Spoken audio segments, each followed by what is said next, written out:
Hello hi नमस्ते। तो कैसे हैं आप लोग? आई होप कि आप सब बढ़िया होंगे। तो एक बार मैं फिर हाजिर हूँ अपने सफर को आगे बढ़ाने के लिए। तो आजकल लाइट आने से पहले मास्क होके बैठिएगा, चौड़े होके बैठिएगा, स्ट्रेस फ्री होके बैठिएगा, क्योंकि एक बार फिर तुम्हारे भाई की क्लास है। क्योंकि तुम्हारा भाई एक बार फिर आया है एक और न्यू सीरीज के नाम, जिसका नाम है धाकर सीरीज।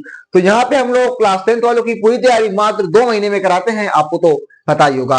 तो चलिए अब अपना समय जाए ना करते हुए अपने इस टॉपिक को शुरू करते हैं। और जो आज का हमारा एजेंडा है वो क्या है? आज हम लोग क्लास 10th वालों का जो पहला चैप्टर आता है साइंस का, जिसका नाम है लाइफ प्रोसेस, जय प्रक्रम को फुल डिटेल में एनालिसिस करेंगे और उसे वन शॉट में खलास कर देंगे, मतलब समाप्त कर देंगे। तो ध्यान दीजिएगा, लाइट भी आ चुका है। तो चलिए हाउ दोस्त, तो चलिए शुरू करते हैं। ध्यान दीजिएगा, देखिए सबसे पहले हमको क्या पढ़ना है लाइफ प्रोसेस के बारे में, जो हमारा पहला चैप्टर है क्लास 10th वालों का।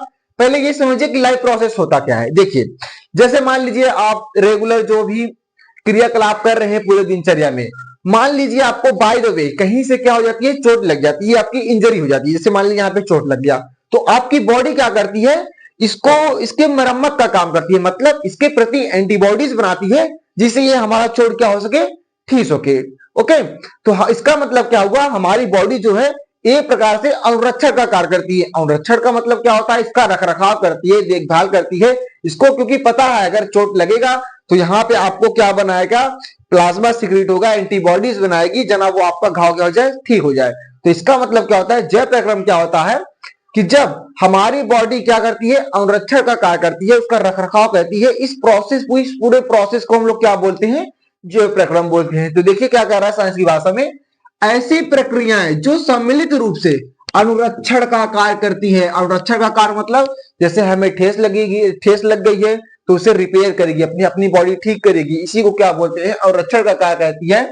इसी को हम लोग क्या बोलते हैं, जय प्रक्रम बोलते हैं। ओके, ये समझ में आ गया, लाइफ प्रोसेस समझ में आ गया, जय प्रक्रम समझ में आ गया। तो अब इसमें जो हमारा मोटा मोटा टॉपिक उसे हम क्या पढ़ेंगे, जिसे हम लोग क्या बोलते हैं, पोषण, न्यूट्रिशन। ओके, तो देखिए जो हमारा न्यूट्रिशन होता है, न्यूट्रिशन हम लोग किसे बोलते हैं, अरे भाई जो कुछ भी हम खा पी रहे हैं तो उसे हम लोग क्या करेंगे, पहले उसे उसका पाचन करेंगे खाने के बाद, फिर उससे जो ऊर्जा हमें मिलती है उसी को अपने यूज में, अपने अपने जो अपनी बॉडी को, अपनी बॉडी क्या करती है, उसे यूज करती है। मतलब मान लीजिए हमने कुछ भी खाया, ओके, खाने के बाद क्या होगा, वो हमारा पेट में जाके, स्टमक में जाके क्या होगा, उसका पाचन होगा। फिर उसकी जो एनर्जी उसका क्या कर लेंगे, उसे हम लोग अवशोषित कर लेंगे, और उसी एनर्जी को, उसी ऊर्जा को अपने ग्रोथ में और डेवलपमेंट में, मतलब वृद्धि और विकास में यूज करते हैं। इसी प्रोसेस को क्या बोलते हैं, न्यूट्रिशन बोलते हैं। तो देखिए ये क्या कह रहा है कि जब जीवों द्वारा उसके भोज्य पदार्थों, मतलब जो जीव भोज्य पदार्थों का ग्रहण करते हैं, जो भी खाना खाते हैं का ग्रहण करके उसका क्या करता है, पाचन करके, फिर उस ऊर्जा को क्या कर लेते हैं, अवशोषण कर लेते हैं, उसी को क्या बोलते हैं, वृद्धि तथा विकास में उपयोग करते हैं। करना ही क्या कहलाता है, पोषण कहलाता है। क्या कह रहा है कि देखिए सपोज दैट, ये मानिए कि जैसे मान लीजिए ये हमारा क्या है, कोई भोजन है, ठीक। अब हर जीव का अपना अलग अलग भोजन होता है। जैसे हम लोग का अनाज है, तो वैसे जो गाय गाय वगैरह है, भैंस वगैरह है, तो वो क्या करेंगी, क्या करेंगी भाई, वो लोग घास खाती है ना। तो देखिए जैसे मान लिया कोई भोज्य पदार्थ है, ओके, तो इसको हमने क्या कर लिया, इसका हमने ग्रहण कर लिया, ग्रहण मतलब इसे हमने खा लिया। तो इसको जो हमने खाया, अब इससे हमें क्या मिलेगी, ऊर्जा मिलेगी।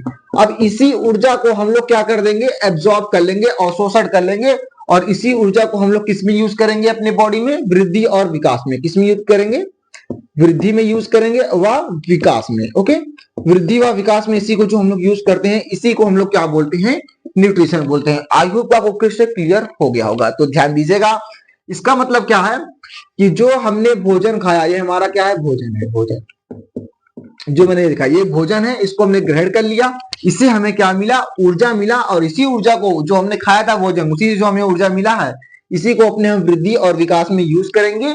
इसी को क्या बोलते हैं, न्यूट्रिशन बोलते हैं। कोई डाउट तो नहीं है। अब देखिए, देखिए जो हमारा पोषण होता है, न्यूट्रिशन होता है, वो टू टाइप्स के होते हैं। पहला आप लोग जानते हैं, जो पहला हमारा क्या होता है, स्वपोषी, स्वपोषण, स्वपोषण, और दूसरा क्या होता है, परपोषी, परपोषण, जिसको हम लोग परपोषण भी बोल सकते हैं, परपोषण ना। इसको हम लोग बोलते हैं ऑटोट्रॉप्स, क्या बोलते हैं, सॉरी, इसको हम लोग क्या बोलते हैं, ऑटोट्रॉप्स, और इसको क्या बोलते हैं, हेटेरोट्रॉप्स, हेटेरोट्रॉप्स। तो ध्यान दीजिएगा। देखिए ऑटोट्रॉफ्स क्या होते हैं, जो जीव अपना भोजन क्या कर लेते हैं, स्वयं बनाते हैं। ध्यान दीजिएगा, जो जीव अपना भोजन स्वयं बनाते हैं उसी को हम लोग क्या बोलते हैं, ऑटोट्रॉफ। ऑटो से क्या पता चल रहा है, ऑटो मतलब सेल्फ, खुद से ही बनाएंगे भोजन, जैसे पेड़ पौधे हो गया। हेट्रोट्रॉफ क्या होता है, ऐसे जीव उसमें इसके अंतर्गत आते हैं जो दूसरों पे डिपेंड होते हैं, जैसे हम लोग ह्यूमन बींग। हम लोग क्या है, जानवर वगैरह, वो क्या है, क्या अपना भोजन खुद से बना सकते हैं, नहीं बना सकते। अपना भोजन कौन खुद से बना सकता है, पेड़ पौधे वगैरह बना सकते हैं। ओके, समझ गए, इतना समझ में आ गया। स्वपोषण, जो अपना भोजन क्या बनाएंगे, खुद बनाएंगे। स्वपोषी, जो दूसरों पर डिपेंड होते हैं। परपोषी, जो मतलब भोजन नहीं बनाते हैं। आई होप आपको यहाँ तक पूरा ओवरऑल क्लियर क्लियर समझ में आ गया होगा। तो अब हम लोग आगे चलते हैं अपने नेक्स्ट टॉपिक की ओर। तो चलिए शुरू करते हैं। तो अब देखिए, अब हम लोग आगे चलते हैं। जो अभी को हमने पढ़ा, जो हमारे न्यूट्रिशन होता है, जो हमारा पोषण होता है, वो कितने टाइप्स के थे, 2 टाइप्स। पहला हमारा क्या था, स्वपोषी, या इसी को हम लोग स्वपोषण भी बोलते हैं। परपोषी, या इसी को हम लोग परपोषण भी बोलते हैं। ओके, जो मैंने आपको बताया कि इसको लिखेंगे कैसे, कि ऐसे जीव जो अपना भोजन क्या करते हैं, स्वयं बनाते हैं, किसी दूसरे जीव पर निर्भर नहीं रहते, ऐसे जीव क्या कहलाते हैं, परपोषी या परपोषण कहलाते हैं। ओके, अब देखिए, सॉरी, स्वपोषी या स्वपोषण कहलाते हैं। अब देखिए, जो हमारा परपोषी या परपोषण होता है, इसमें क्या होता है, ऐसे जीव जो अपना भोजन स्वयं नहीं बनाते, अर्थात ये दूसरों पे डिपेंड होते हैं, इसे हम लोग क्या बोलते हैं, स्वपोषी, सॉरी, परपोषी या परपोषण कहते हैं। ओके, ध्यान दीजिएगा। देखिए, नाम बिल्कुल सिमिलर है, स्वपोषी, परपोषी, स्वपोषण, परपोषण, बट आप कंफ्यूज मत होइएगा। Okay, autotrophs, heterotrophs, English is the best. मजाक था, इधर देखिए। देखिए, इसका एग्जांपल क्या रहेगा, पेड़ पौधे, फूल, शैवाल आदि। ओके, अब देखिए, जो दूसरों पर डिपेंड होते हैं, जैसे हम लोग हो गया, कवक वगैरह हो गए, सब दूसरों पर डिपेंड होते हैं। ओके, लेकिन अब आता है ट्विस्ट। ट्विस्ट क्या है कि इसके तो टाइप्स नहीं है, लेकिन इसके क्या है, 3 टाइप्स होते हैं। इसके कितने टाइप्स होते हैं, कितने प्रकार की हैं, 3 प्रकार से। कौन सा, हमारा परपोषी, हेट्रोट्रॉफ। जैसे देखिए, पहला हमारा आता है इसमें प्राणी संभोजी पोषण, दूसरा है मृतोपजीवी पोषण, तीसरा होता है परजीवी पोषण। अब ये क्या है, ये समझिए। जैसे प्राणी संभोजी पोषण समझिए, जैसे मान लीजिए ह्यूमन बीइंग क्या करता है, मानव क्या करता है, ठोस पदार्थों को और तरल पदार्थों का भी क्या कर लेता है, ग्रहण कर लेता है। मतलब वह ठोस पदार्थों को भी खा ले रहा है और तरल पदार्थों को भी खा ले रहा है। मिठाई, मिठाई से मान लीजिए, ठीक, मिठाई भी खा ले रहा है और जल भी पी ले रहा है। जल क्या है, तरल पदार्थ है। मिठाई क्या है, ठोस पदार्थ है। बर्गर भी खा ले रहा है, वो सब क्या है, ठोस पदार्थ है। तो मतलब ऐसी चीजें जिन्हें मनुष्य ठोस और तरल दोनों पदार्थों का क्या करता है, ग्रहण करता है, उसे हम लोग क्या बोलते हैं, प्राणी संभोजी पोषण बोलते हैं। इसमें क्या होता है, ठोस या तरल पदार्थों का क्या कर लेते हैं, अवशोषण कर लेते हैं। ओके, अब देखिए, मेन सबसे इंपॉर्टेंट ये है मृतोपजीवी पोषण। ओके, ये समझिए, ये क्या होता है कि आपने कभी देखा होगा कि रोड पे जब किसी ज्यादा करके गांव वगैरह में जो लोकल रोड होती हैं, उसमें जब किसी पक्षी, गाय, किसी जानवर का क्या हो जाता है, बाय द वे एक्सीडेंट हो जाता है। ओके, तो वो क्या करता है, उसी पे क्या रहता है, उसके उसका जो बॉडी रहता है वहीं पे रहता है। तो कुछ आपने देखा होगा कौवे वगैरह या कुछ और ऐसी चीजें, बैक्टीरिया वगैरह उसमें लग जाती हैं, उसको क्या कर देती है, उसके ऊपर डिपेंड होकर उससे अपना न्यूट्रिशन लेने लगती है, मतलब उसी से अपना फीड करने लगती है, उसी को खाने लगती हैं। तो ऐसे जीव जो क्या रहते हैं, किसी मृतोपजीवी, मतलब जिसका जिसका मृत्यु हो गई है उस पे वो डिपेंड रहते हैं, उसी को हम लोग क्या बोलते हैं, मृतोपजीवी पोषण। ओके, देखिए इसमें क्या कह रहा है, किसी जीव, मृत जीवों के अवशोषणों पर निर्भर रहता है। जो मृत हो जाते हैं उसी को खाते हैं ये लोग, और उसी को हम लोग क्या बोलते हैं, मृत परजीवी पोषण बोलते हैं। इसका एग्जाम्पल आप लोग लिख सकते हैं, इसका एग्जाम्पल बैक्टीरिया। क्या है, बैक्टीरिया, ध्यान दीजिएगा। और इसमें आप लोग क्या लिख सकते हैं, मानव लिख सकते हैं ना, मानव, ह्यूमन बीइंग। तो समझ गए, बैक्टीरिया वगैरह क्या है, जो चीजें मर जाती हैं, जो जीव उसी पे वो क्या होते हैं, डिपेंडेंट होती हैं, उसी से अपना न्यूट्रिशन वगैरह लेते हैं, वो हमारा क्या होता है, मृतोपजीवी पोषण। अब देखिए, परजीवी पोषण क्या होता है, इसमें क्या होते हैं, ऐसे जीव आते हैं जो दूसरों जीवों पर मतलब क्या रहते हैं, निर्भर रहते हैं, दूसरों के ऊपर डिपेंड रहते हैं। जैसे आपने जोंक देखा हो, जोंक वो क्या होता है, जानवरों को पकड़ता है, मेनली भैंस को। तो क्या करता है, जब जोंक भैंस को ऊपर जब चिपक जाता है तो उससे अपना क्या कर लेता है, उसका खून क्या करने लगता है, चूसने लगता है, मतलब उससे न्यूट्रिशन लेता है। तो ऐसे जीव जो दूसरों जीवों पर डिपेंड होते हैं उसको हम लोग क्या बोलते हैं, परजीवी पोषण। अब देखिए, आप ह्यूमन बीइंग का एग्जांपल अगर लेना चाहें तो ह्यूमन बीइंग में जो सरों में जो जूएं पाई जाती है, जो जू जानते हैं ना, हाँ भाई, वो क्या रहता है, हमारे ऊपर फीड करता है। तो ये भी क्या हो गया, परजीवी पोषण हो गया। ओके, देखिए इसमें क्या कह रहा है कि इसमें ऐसे जीव जो दूसरे जीवों पर क्या रहते हैं, दूसरे जीवों द्वारा भोजन को क्या करते हैं, ग्रहण करते हैं, क्या कहलाता है, परजीवी पोषण कहलाता है। जैसे इसका एग्जांपल लिख सकते हैं, जोक हो गया और जूम हो गया, जूम। ओके, आई होप आपको यहाँ तक पूरा ओवरऑल समझ में आ गया होगा। यहाँ समझ में आ गया हो तो वीडियो को लाइक करिएगा, चैनल को सब्सक्राइब करिएगा, अपने दोस्तों को बाद भी शेयर कीजिएगा और उन्हें बताइएगा कि धागा सीरीज आ गई है नीरज क्लासेस की, जहां पे यहाँ पे आप लोगों की पूरी तैयारी मात्र 2 महीने में कराई जाती है, वो भी फुल ऑल चैप्टर। ओके, तो ध्यान दीजिएगा, वो भी पूरा डेप्थ में। तो चलिए अब हम लोग आगे चलते हैं अपने नेक्स्ट टॉपिक की ओर। तो चलिए शुरू करते हैं। अब देखिए, अब हम लोग आगे चलते हैं। अब जो हमारा टॉपिक है वो क्या है, प्रकाश संश्लेषण, फोटोसिंथेसिस। ये बोर्ड के पॉइंट ऑफ व्यू से बहुत ज्यादा इंपॉर्टेंट है। आप लोग इसे बोर्ड एग्जाम देने से पहले जरूर प्रिपेयर कर लीजिएगा। ओके, तो देखिए फोटोसिंथेसिस होता क्या है भाई, फोटोसिंथेसिस वो लोग क्यों करते हैं, पेड़ पौधे जो है फोटोसिंथेसिस क्यों करते हैं, क्योंकि उन्हें वो क्या करते हैं, उन्हें क्या बनाना है, भोजन बनाना है, क्योंकि वो अपना भोजन स्वयं बनाते हैं, ऑटोट्रॉप्स होते हैं। तो इसीलिए ये एक प्रोसेस होता है प्रकाश संश्लेषण, जिसमें प्रकाश की उपस्थिति में और क्लोरोफिल की मदद से पेड़ पौधे क्या करते हैं, ग्लूकोज का निर्माण करते हैं, भोजन बनाते हैं, जिससे वो क्या करते हैं, सरवाइव करते हैं। ओके, और देखिए, और बहुत से ऐसे पेड़ पौधे होते हैं जैसे सेब, अमरूद वगैरह क्या है, उनका भोजन हम लोग क्या कर लेते हैं, खा लेते हैं। मतलब वो फोटोसिंथेसिस करके अपने फूड को एक अमरूद के फॉर्म में या किसी के भी फॉर्म में स्टोर करके रहते हैं और मानव उसे क्या कर लेता है, खा लेता है। समझ रहे हो कि नहीं? ओके, तो हमको समझना है कि फोटोसिंथेसिस ये प्रक्रिया होती क्या है। तो ध्यान से इसमें इसमें दिमाग में बस इतना समझ लेना कि ये सूर्य की उपस्थिति में होगा। सूर्य की उपस्थिति में उसमें क्लोरोफिल पाया जाता है पेड़ पौधों में, जिसकी वजह से उनकी पत्तियां क्या होती है, हरी होती है। ओके, तो सूर्य की उपस्थिति में क्लोरोफिल की मदद से पेड़ पौधे क्या करते हैं, CO2 का मतलब कार्बन डाइऑक्साइड का निर्माण करते हैं तथा जल का निर्माण करते हैं, और इसी प्रोसेस को हम लोग क्या बोलते हैं, प्रकाश संश्लेषण बोलते हैं। ओके, इतना समझ में आ गया। और हाँ, वो लोग CO2 का निर्माण इसलिए करते हैं जना वो ऑक्सीजन को छोड़ सके। ओके, और हम लोग क्या करते हैं, कार्बन डाइऑक्सीजन को छोड़ते हैं और ऑक्सीजन को क्या करते हैं, ग्रहण करते हैं। तो ध्यान दीजिएगा कि प्रकाश संश्लेषण क्या कह रहा है, प्रकाश संश्लेषण क्या कह रहा है कि वह प्रक्रिया है, ऐसा प्रोसेस है जिसमें पेड़ पौधे सूर्य की उपस्थिति में, प्रेजेंस ऑफ सन, सूर्य की उपस्थिति में क्लोरोफिल की मदद से क्या बनाते हैं, CO2 का निर्माण करते हैं तथा H2O को क्या करते हैं, निर्माण करते हैं, जिससे पेड़ पौधे क्या हो जाते हैं, पेड़ पौधों को क्या मिलती है, एनर्जी मिलती है, ऊर्जा मिलती है। इसी कारण वो क्या रहते हैं, जीवित रहते हैं। और इस प्रक्रिया को हम लोग क्या बोलते हैं, प्रकाश का संश्लेषण बोलते हैं। तो ध्यान दीजिएगा, देखिए इसमें हो क्या रहा था, इसमें क्या निर्माण हो रहा था, क्लोरोफिल की मदद से CO2 और H2O मतलब कार्बन डाइऑक्साइड और जल का। तो ये देखिए, ये और ये 12, इसे हटा दीजिए, इसको बैलेंसिंग करने के लिए ऐसा किया गया है। ओके, तो देखिए ये कार्बन डाइऑक्साइड बना रहे थे और क्या बना रहे थे, जल बना रहे थे। अब इन्हें क्या बनाना था, एक ग्लूकोज का निर्माण करना था, ग्लूकोज। ठीक, ओके, तो ग्लूकोज का फॉर्मूला क्या होता है, C6H12O6। इसी की वजह से हमने क्या लगा दिया, C6 मतलब कितने कार्बन है, 6 कार्बन। तो यहाँ पे कितने कार्बन था, 1, इसलिए हमने यहाँ पे क्या लगा दिया, 6 लगा दिया।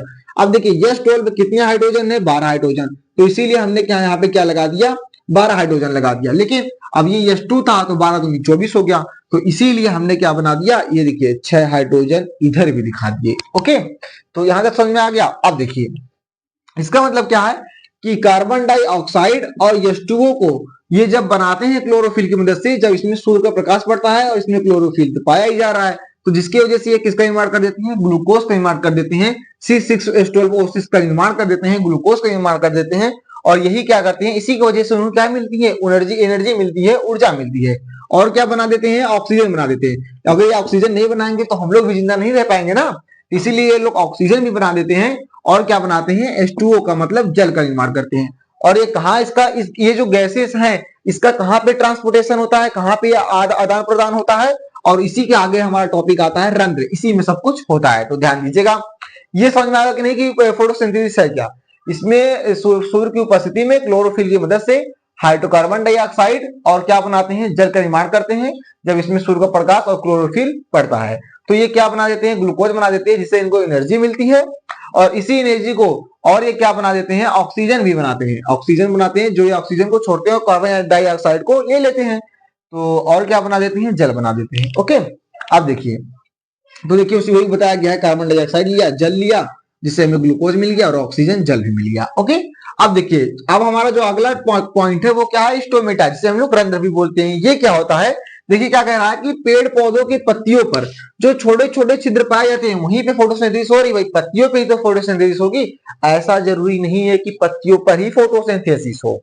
ओके, इसके पाए जाते हैं तथा यह कोमल वायुवी भागों में होते हैं क्या, रंध्र, यहीं पे इसका क्या होता है, गैस का ट्रांसपोर्टेशन होता है। ओके, तो लीफ पे क्या होता है, ज्यादातर क्या होता है, 98% क्या होता है, फोटोसिंथेसिस होता है। लेकिन ये जो रंध्र है, जो ये स्टोमेटा है, ये जरूरी नहीं है कि पत्तियों पे ही पाया जाए, कहीं कहीं पे इसके क्या होते हैं, कोमल वायुवी भागों में भी पाए जाते हैं, जहां पे क्या होता है, गैसों का आदान प्रदान होता है। जैसे कार्बन डाइऑक्साइड वो लोग छोड़ते हैं, सॉरी, ऑक्सीजन को छोड़ते हैं, कार्बन डाइऑक्साइड को ग्रहण करते हैं, और हम लोग ऑक्सीजन को लेते हैं, कार्बन डाइऑक्साइड को छोड़ते हैं। तो देखिए, तो कला देता था, इसी के द्वारा क्या होता है, प्रकाश संश्लेषण में गैसों का क्या होता है, आदान प्रदान होता है। इसलिए दोनों टॉपिक मैंने एक ही स्लाइड में बता दिया। ओके, तो यहाँ से देखिए, जब हम लोग, आप लोग जब पत्तियों को माइक्रोस्कोप में देखेंगे तो आपको उसको ऐसा उसमें छिद्र नजर आएंगे, जिसको हम लोग क्या बोलते हैं, रंध्र की संरचना, जिसको हम लोग क्या बोल रहे हैं, स्टोमेटा बोल रहे हैं। ओके, इसमें क्या होता है, इसमें थोड़ा क्या रहता है, कुछ गैपिंग वगैरह रहती है, जहां पे कार्बन डाइऑक्साइड और O2 का क्या होता है, ट्रांसपोर्टेशन होता है। ओके, समझ में आ गया, रंध्र समझ में आ गया, इसमें गैसों का ट्रांसपोर्टेशन होता है और ये प्रकाश संश्लेषण में हेल्प करते हैं। ओके, और प्रकाश संश्लेषण भी समझ में आ गया, यहाँ समझ में आ गया हो तो ढाकर सीरीज को 10 लोगों के पास शेयर कीजिएगा। तो चलिए अब हम लोग आगे चलते हैं अपने नेक्स्ट टॉपिक की ओर। तो चलिए शुरू करते हैं। तो अब देखिए, अब हम लोग आगे चलते हैं। अब जो हमारा टॉपिक है वो क्या है, अमीबा में पोषण, nutrition in amoeba and amoeba. देखिए, इसमें इसका ये कैसे अमीबा अपने न्यूट्रिशन को कैसे लेता है, अपने जो फूड को कैसे घेरता है, उसके पूरे मैकेनिज्म को ध्यान से समझिएगा। और उसके बाद इसका पाचन तो हमने यहाँ पे लिख दिया, अभी हम आपको डिटेल में एनालिसिस करवा देंगे। देखिए, सिंपल समझिए अमीबा अपना पोषण कैसे लेता है। देखिए, सपोज दैट कि ये कोई क्या है, अमीबा है। ओके, अब अमीबा क्या करता है, इसमें इसके सरफेस पे सीडोपोडिया पाया जाता है, जिसके वजह से ये क्या करता है, सीलियरी मूवमेंट कर पाता है जल के साथ। ओके, तो देखिए, जैसे मान लीजिए, तो ये क्या करेगा, जैसे मान लीजिए यहाँ पे इसका क्या है, भोजन है, तो हल्का फुल्का सीलियरी मूवमेंट करके क्या करेगा, इसका ये जो सीडोपोडिया, इसके जो मैंने यहाँ पे रेड कलर में दिखाया है सीडोपोडिया, ये क्या करता है, इसको अपने सीडोपोडिया को क्या करता है, बाहर निकालता है। तो ये क्या करेगा, जैसे मान लीजिए ये अमीबा है, इसने अपने ऐसे अपने इसने सीडोपोडिया को ऐसे बाहर निकाला। ओके, ध्यान से समझिएगा। तो इसने अपने ये जो सीडोपोडिया को बाहर को निकाला है, अब इसे ये क्या कर देगा, फूड को पूरा कैप्चर करेगा, घेर लेगा। तो जैसे मान लीजिए हमारा अमीबा था, अब इसने सपोज दैट कि ये पूरे यहाँ पे जो हमारा इसका फूड था, इसने पूरा इसको घेर लिया है। अब इसके ऊपर क्या बना देगा, जाल बनाता है, राजधानी जिसको बोलते हैं। अब इसको घेर के क्या कर लेगा, इसको अब फूड को अपने अंदर संभाल लेगा, समायोजित कर लेगा। तो अब देखिए, ये हमारा अमीबा था, ये कौन सा अमीबा है भाई, ये देखिए। तो इसमें अब इसमें क्या कर लिया, इसने फूड को ले लिया। अब इसका ये अवशोषण कर लेगा, उसकी सारे न्यूट्रिशन लेकर फिर इसका क्या कर देता है, बहिक्षेपण कर देता है। जो इसने फूड को अपने अंदर ले लिया, इसी को स्वांगीकरण बोलते हैं। फिर इसके बाद इसका बहिक्षेपण करता है, इसके अपशिष्ट पदार्थों को, फिर इसको बहिक्षेपण करके अपना मस्त न्यूट्रिशन इससे ले लेता है। आई होप आपको पूरा मैकेनिज्म समझ में आ गया होगा कि सबसे पहले अमीबा अपने सीडोपोडिया की मदद से अपने फूड को घेरता है, जो इसका खाना है इसको घेरेगा, फिर उसमें जाल बनाएगा, जिसे हम रसधारी बोलेंगे, फिर इससे सारा न्यूट्रिशन लेकर फिर इसका बहिक्षेपण कर देगा। ओके, पूरा मैकेनिज्म समझ में आ गया। तो देखिए, डायग्राम की मदद से हम आपको अच्छे से डिटेल में एनालिसिस करवाते हैं, तो ध्यान दीजिएगा। ये देखिए, मैं इसको इरेज कर देता हूं। देखिए, हमारा अमीबा क्या था, ये इसका केंद्र था, और इसमें ये क्या पाया जा रहा है, सीडोपोडिया, जिसकी वजह से ये क्या करता है, अपने फूड को कैप्चर करता है। अब इसमें कुछ मैट्रिक्स आपको दिखाया गया है। ओके, तो आप देखिए, इसने क्या किया, अमीबा ने क्या किया, सबसे पहले अपने जो ये पदार्थ है, पदार्थ का मतलब यही जो सीडोपोडिया है, इसी को पदार्थ बोलते हैं। अपने सीडोपोडिया को क्या करेगा, अपने फूड, जैसे मान लीजिए इसका फूड है तो इसको घेरेगा, घेरने के बाद इसे क्या बना लेता है, खाजा बना लेता है। इसी को हम लोग क्या बोलते हैं, हिंदी में रसधानी बोलते हैं। ओके, तो ये अपने राजधानी की मदद से इसे पूरा अपने घेर कर अपने अंदर समायोजित कर लेगा। ओके, फिर उसका बाद इसका क्या करेगा, स्वांगीकरण करेगा, इससे सारा न्यूट्रिशन वगैरह ले लेगा। देखिए, इसलिए इसका सारा न्यूट्रिशन वगैरह लेकर फिर इसका क्या कर देगा, बहिक्षेपण कर देगा। ये इतना चालाक तो ये क्या है, अमीबा है। अब देखिए, आपको आई होप आपको ये पूरा समझ में आ गया होगा। इसका पूरा पाचन कैसे होता है, इसको देखिए मैंने यहाँ पे लिख दिया है कि ये क्या करता है, अंतर्ग्रह प्रक्रिया द्वारा, अंतर्ग्रहण मतलब अपने अंदर, इसको फूड को अपने अंदर लेने के बाद ही क्या करता है, अवशोषण करता है। अंतर्ग्रह प्रक्रिया के द्वारा अमीबा क्या करता है, अपना पाचन करता है। ये सबसे पहले क्या करेगा, सीडोपोडिया को बाहर निकालता है। ये देखिए जैसे इसे निकाला है ताकि ये भोजन को क्या कर सके, घेर सके, तथा इसे निगल लेता है, मतलब अपने अंदर एब्जॉर्ब कर लेता है, अपने अंदर क्या करता है, निकल सके। और इस प्रकार एक थैलानुमा संरचना बनता है जिसे हम लोग क्या बोलते हैं, रसधानी बोलते हैं। ये देखिए जो थैलानुमा है, यहां तक कोई डाउट तो नहीं है ना। अब देखिए क्या कर रहा है, इसी के कारण ये अमीबा क्या करता है, घुलनशील जटिल पदार्थों को, जो ठोस होते हैं उसको क्या कर देता है, घुलनशील, देखिए अघुलनशील जटिल पदार्थों को घुलनशील तरल पदार्थों में क्या कर देता है, बदल देता है। कौन, सीडोपोडिया की मदद से इसको अपने अंदर जो अब्जॉर्ब कर लेता है। ये जो प्रोसेस है स्वांगीकरण। ओके, आई होप आपको इसका पूरा न्यूट्रिशन में अमीबा और इसका पाचन पूरा डिटेल में समझ में आ गया होगा। तो अब हम लोग आगे चलते हैं अपने नेक्स्ट टॉपिक की ओर, कि अमीबा अब कैसे अवशोषण कैसे करता है। ओके, तो चलिए शुरू करते हैं। तो अब चलिए अब हम लोग आगे चलते हैं। अभी तक हमने अमीबा के न्यूट्रिशन कैसे होता है वो देखा, फिर उसका पाचन देखा। अब देखते हो कि वो अवशोषण कैसे करता है पदार्थों को, फिर उसके बाद उसका स्वांगीकरण देखेंगे, उसका फिर निष्कासन, जो हम लोग वो उसके प्रोसेस से पहले हमने इसको देखा था। ओके, समझा था अच्छे से, लेकिन अब इसको एक एक स्टेप बाय स्टेप इसको देखते हैं। क्या कर रहा है कि अमीबा में जो अवशोषण होता है, वो पचे हुए पदार्थों को जीव द्रव में अवशोषित करने की प्रक्रिया को प्रक्रिया होती है, प्रोसेस होता है, तथा अवशिष्ट पदार्थ को क्या कर देता है, निगल लेता है। निगल लेता है, निकल नहीं, निगल लेता है। निगल मतलब अपने अंदर खा लेता है।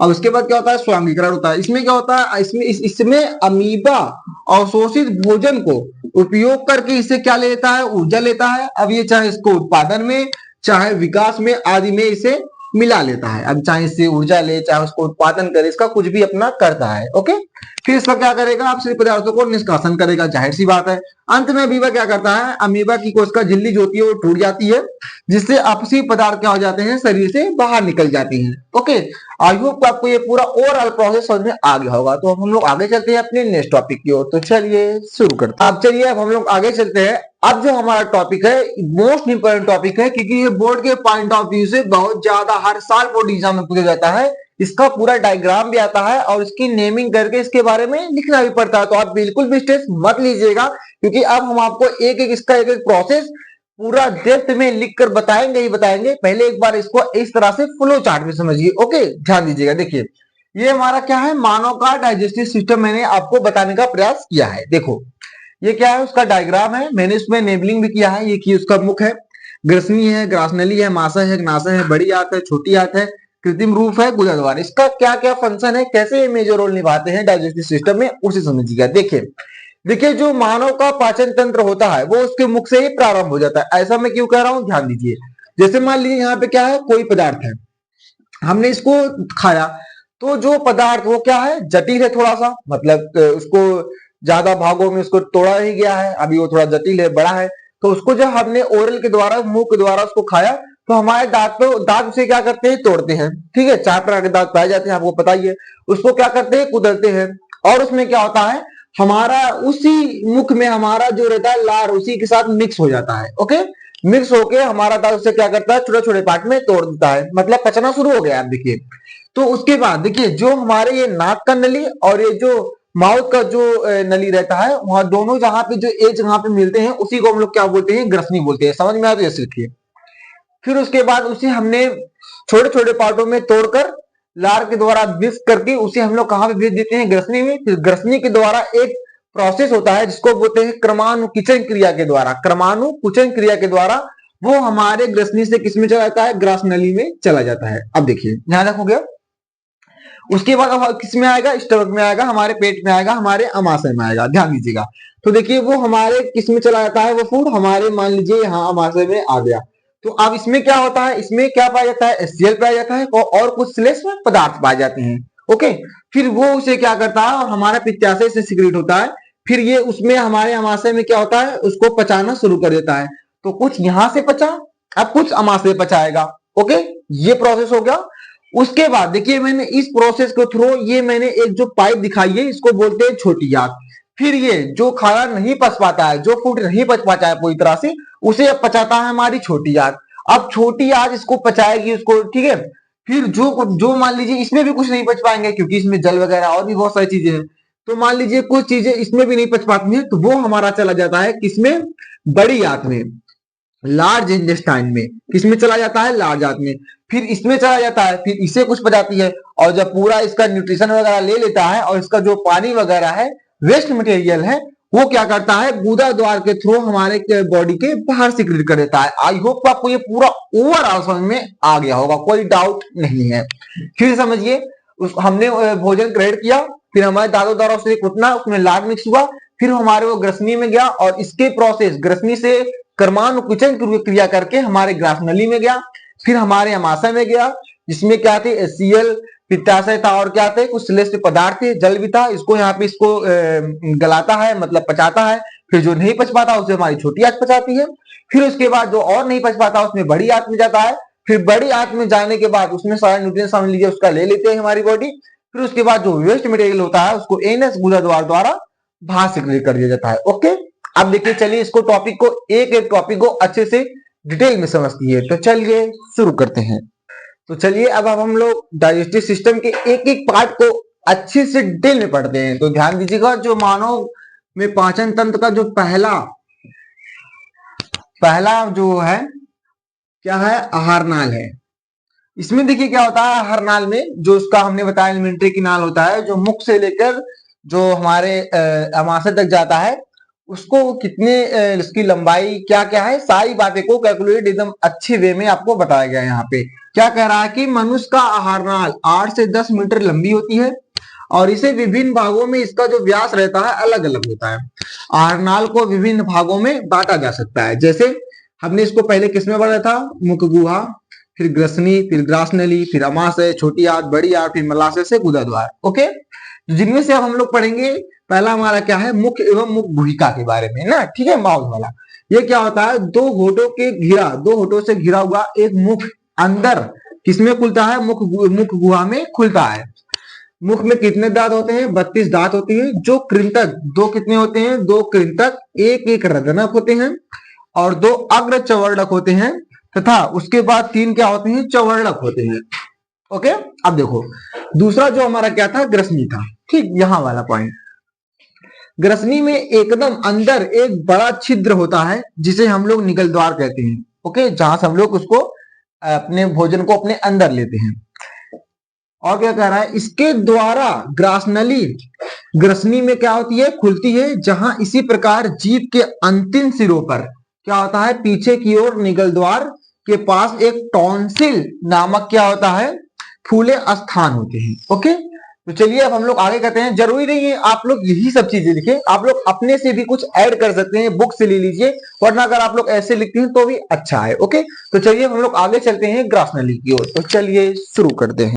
तो अब देखिए, अब हम लोग आगे चलते हैं। अब जो हमारा तीसरा पार्ट था वो क्या है, ग्रास नली। ये देखिए क्या होता है, ये 25 सेंटीमीटर लंबी नली है, जो श्वास नली के नीचे क्या होता है, स्थित होता है, और यह एक मध्य छिद्र को भेद कर, मतलब उसे पार करके उदर गुहा में स्थित होता है। ओके, और देखिए चौथा जो हमारा पार्ट है, क्या कह रहा है, अमाशय क्या है, ये जे आकार का होता है, मतलब ऐसे ऐसे जे आकार का एक थैला के समान होता है। इसकी लंबाई जो होती है 25 से 30 सेंटीमीटर तथा चौड़ाई 7 से 10 सेंटीमीटर के अप्रोक्सीमेटली होती है, और ये हृदय के पास क्या होता है, स्थित होता है, तथा इसका अंतिम जो सिरा है वो क्या होता है, अमाशय से जुड़ा हुआ होता है।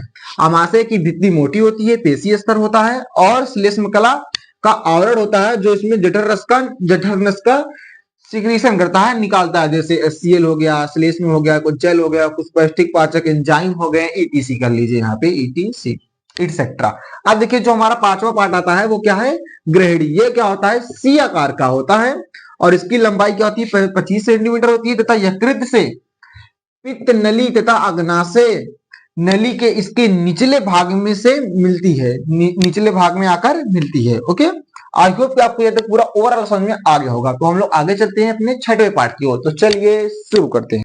तो अब देखिए, अब हम लोग आगे चलते हैं। अब जो हमारा पार्ट आता है डाइजेस्टिव सिस्टम में, जो मोस्ट इंपॉर्टेंट ये भी है, वैसे सभी मोस्ट इंपॉर्टेंट होते हैं। जो अब हमारा छठवां पार्ट है, छोटी आंत, लार्ज इंजेस्टाइन। तो इधर ये देखिए, ये क्या होता है, ये ग्रहणी के नीचे एक प्रारंभ होता है, मतलब वहीं से शुरू होता है, और ये लगभग 6 से 7 सेंटीमीटर लंबी होती है। सोचिए, छोटी आंत हमारी क्या 6 से 7 सेंटीमीटर लंबी है भाई, देख रहे हो।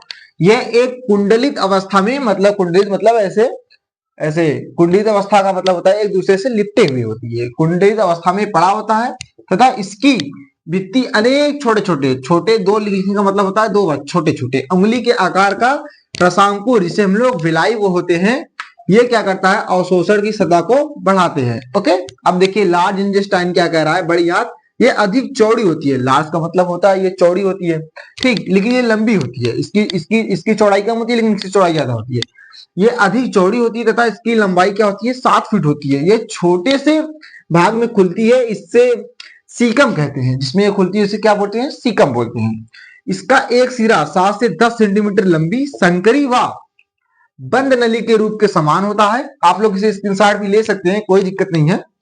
और जो निकालने के बाद एक और गुहा के ऊपर की ओर उठती है, बाद में समांतर होकर नीचे उतरती है तथा अंत में मलाशय में जाकर खुल जाती है। फिर यहीं से वो क्या हो जाता है वेस्ट मटेरियल बाहर चला जाता है। आई होप कि आपको ये पूरा ओवरऑल समझ में आ गया होगा। ओके, तो चलिए अब जहां से ये वेस्ट मटेरियल बाहर निकलता है उसे देखते हैं। तो चलिए नेक्स्ट टॉपिक की ओर, नेक्स्ट पार्ट की ओर, मजाक था, नेक्स्ट पार्ट की ओर। तो चलिए शुरू करते हैं। अब चलिए अब हम लोग आगे चलते हैं मानव डाइजेस्टिव सिस्टम का दो लास्ट पार्ट, जिसका नाम है मलाशय, इसे हम लोग रेक्टम बोलते हैं, और इसको क्या बोलते हैं गुदा को क्या बोलते हैं एनस बोलते हैं। तो ध्यान दीजिएगा, देखिए मलाशय क्या होता है, ये बड़ी आंत का क्या होता है अंतिम भाग होता है, लास्ट वाला पार्ट। ये लगभग 6 से 7 इंच का होता है और ये केवल भोजन से जल का क्या करता है अवशोषण करता है, उसे एब्जॉर्ब कर देता है, भोजन को विष्ठा के रूप में बाहर निकाल देता है। अब गुदा क्या करता है, मलाशय का अंतिम भाग छल्लेदार मांसपेशियों का बना होता है।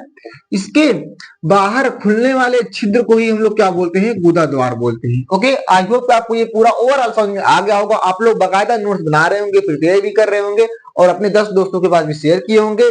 तो चलिए अब हम लोग आगे चलते हैं अपने नेक्स्ट टॉपिक की ओर। तो चलिए शुरू करते हैं। तो अब देखिए अब हम लोग आगे चलते हैं। अब जो हमारा टॉपिक है ना वो बहुत ही ज्यादा इंपॉर्टेंट तो है ही, वैसे सभी टॉपिक इंपॉर्टेंट ही होते हैं, समझ रहे हो कि नहीं। यहाँ इधर देखो, तो देखिए अब जो हमारा टॉपिक है बोर्ड के पॉइंट ऑफ व्यू से, रेस्पिरेशन श्वसन, ये क्या है मोस्ट इंपॉर्टेंट है। कभी कभी पूछ लेता है 3 नंबर में कि व्हाट इज रेस्पिरेशन, रेस्पिरेशन क्या है, इसके पूरे प्रोसेस को समझाइए, इसके जो टाइप्स है। ओके, तो हमें क्या करना है, सबसे पहले श्वसन को अच्छे से डिटेल में एनालिसिस करना है, फिर श्वसन तंत्र को। एक्चुअली ये दोनों एक ही चीजें हैं, बस इसमें देखिए जो श्वसन में क्या होता है, अच्छा आप लोग तो जानते हैं, पहले श्वसन समझिए ये है क्या, ध्यान दीजिएगा। श्वसन हम लोग क्या करते हैं, आप लोग जानते हैं कि हम लोग क्या करते हैं श्वसन करते हैं, ठीक, सांस लेते हैं। तो हम लोग क्या करते हैं, हम लोग ऑक्सीजन को अपने अंदर लेते हैं, किसमें लंग्स में।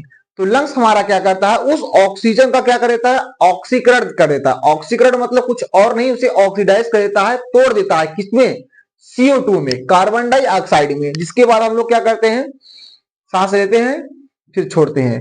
मतलब ऑक्सीजन लिया, उसका ऑक्सीकरण किया, फिर हमने कार्बन डाइऑक्साइड को छोड़ दिया।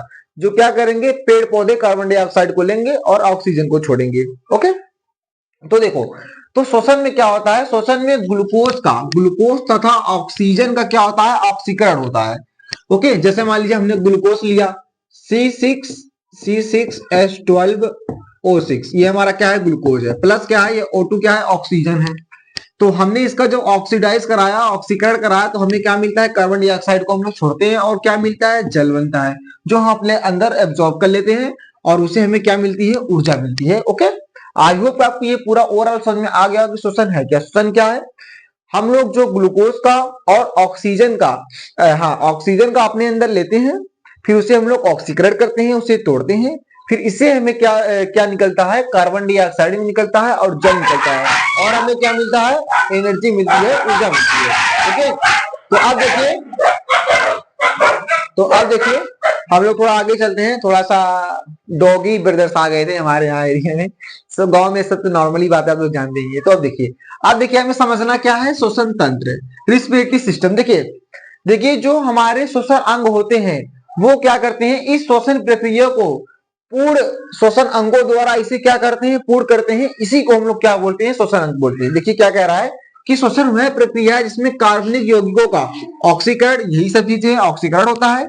इस प्रक्रिया में क्या बनता है CO2 बनता है, जो हमारे शरीर के लिए क्या है अनुपयोगी है। हम लोग ऑक्सीजन को लेते हैं और ऑक्सीजन क्या हमारे लिए उपयोगी है, तथा हम इसे क्या करते हैं बाहर निकालने के लिए कुछ श्वसन अंगों का, जैसे लंग्स वगैरह हो गए, नाक से लंग्स, उसमें जो हेयर्स होते हैं नाक में, वो सब क्या होते हैं, श्वसन अंगों की जरूरत होती है। अतः अतः देखिए देखिए मोस्ट इंपोर्टेंट टॉपिक यही से लाइन, इस लाइन को समझिए। अतः श्वसनांगों का मतलब जिसमें भी श्वसन करने के हमारे जो ऑर्गन्स है, श्वसनांगों का पूर्ण तंत्र ही, पूरा ही सिस्टम जो है उसी को हम लोग क्या बोलते हैं, श्वसन तंत्र बोलते हैं। आई होप आपको ये पूरा ओवरऑल समझ में आ गया होगा। ओके, तो हम लोग अब आगे चलते हैं इसके अगले टॉपिक की ओर। तो चलिए शुरू।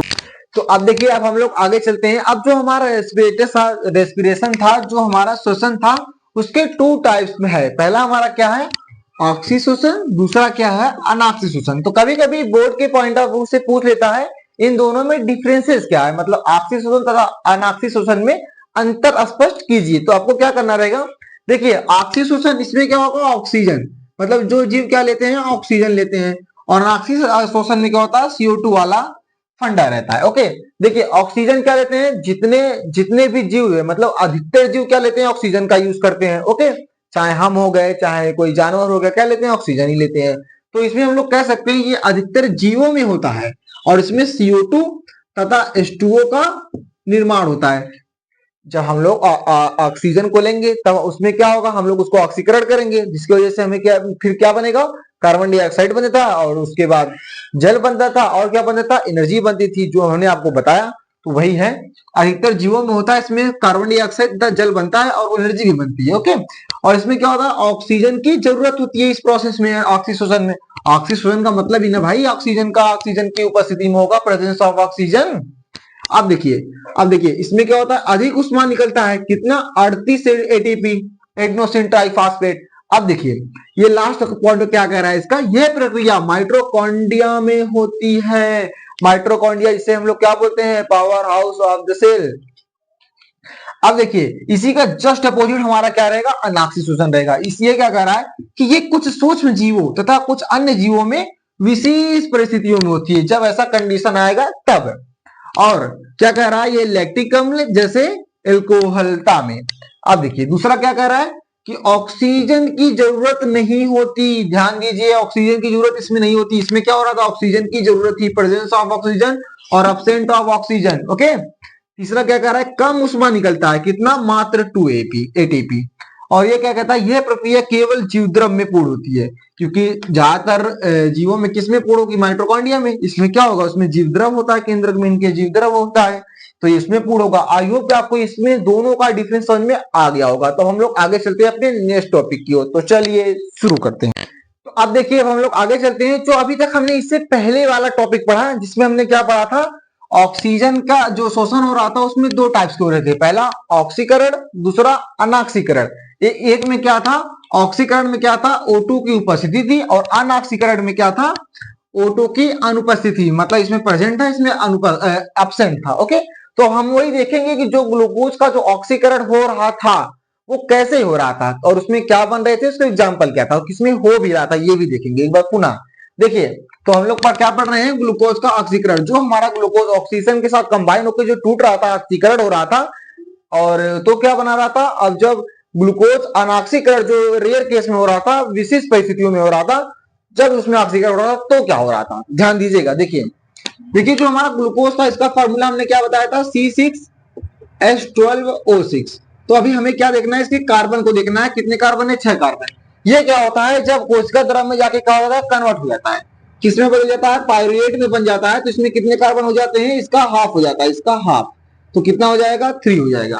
तो अब देखिए, अब इसका हम क्या कराएंगे, O2 की उपस्थिति में क्या करवाते थे, O2 की अनुपस्थिति में अनऑक्सीकरण होता था, तो क्या बनता था, हमारा एथिल एल्कोहल बनता था, और क्या बनता था, CO2 बनता था, प्लस क्या बनता था, ऊर्जा बनता था। और ये किसमें हो रहा था, इसका एग्जाम्पल क्या है, ईस्ट में हो रहा था, किसमें, ईस्ट में।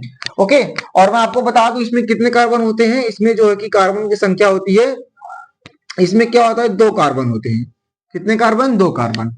ओके, अब देखिए ये देखिए, जो हमारी पेशी कोशिकाओं में क्या होता है, लैक्टिक अम्ल का भी निर्माण हो रहा था, किसमें, और क्या मिल रही थी, ऊर्जा पर रही थी।